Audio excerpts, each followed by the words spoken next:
এনেদৰে গোটেই ৰাতি বৰষুণ আৰু লগতে দাঁতৰ বিষ আৰু পুৱাই উঠি এনেদৰে আমি ট্ৰেইনেৰে তুফানগঞ্জলৈ যাত্ৰা আৰম্ভ কৰিলোঁ।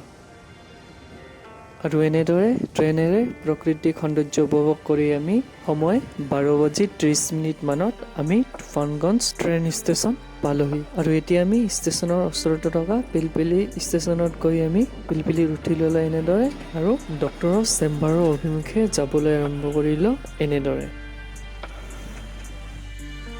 আৰু এনেদৰে 7 মিনিট সময়ৰ ভিতৰত আহি আমি দন্তৰোগ বিশেষজ্ঞ ডক্তৰ এন চৰকাৰ আকৃতি হাউচ পালোহি আমি।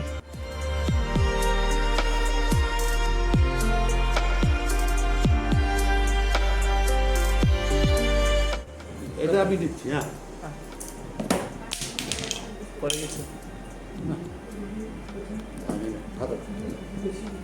এটাকে অ্যানাস্থেসিয়া দিচ্ছি, ব্লক করছি, ইনফ্লোরেটর নার্ভ ব্লক।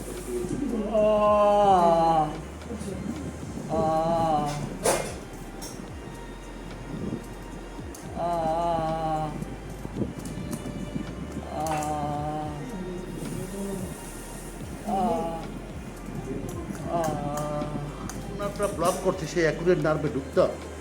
তুমি এখানকার সব কিছু কিন্তু সাইন্টিফিক যে কোনো ডাক্তারের কাছে বেজি অৰ্থাৎ এনেস্থেচিয়াটো দিয়াৰ পিছত এনেদৰে মুখখন অৱচৰ নিচিনা হৈ গ'ল কিছু সময়ৰ কাৰণে। আৰু এইবাৰ দাঁতটো ভালদৰে চাফা কৰিলে মেচিনৰ সহায়ত।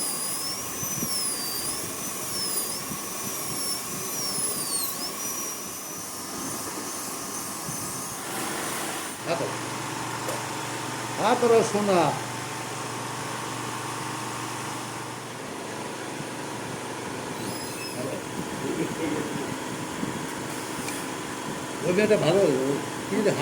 আৰু এনেদৰে এবাৰ এক্সৰে কৰি চালে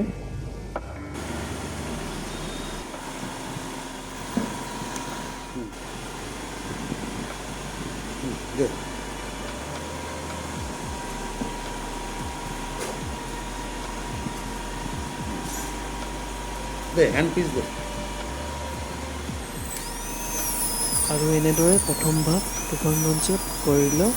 কিন্তু ডক্তৰৰ অনুপস্থিতিত মই বাৰ্মা ডেণ্টেল ক্লিনিকত আহিবলগীয়া হ'ল।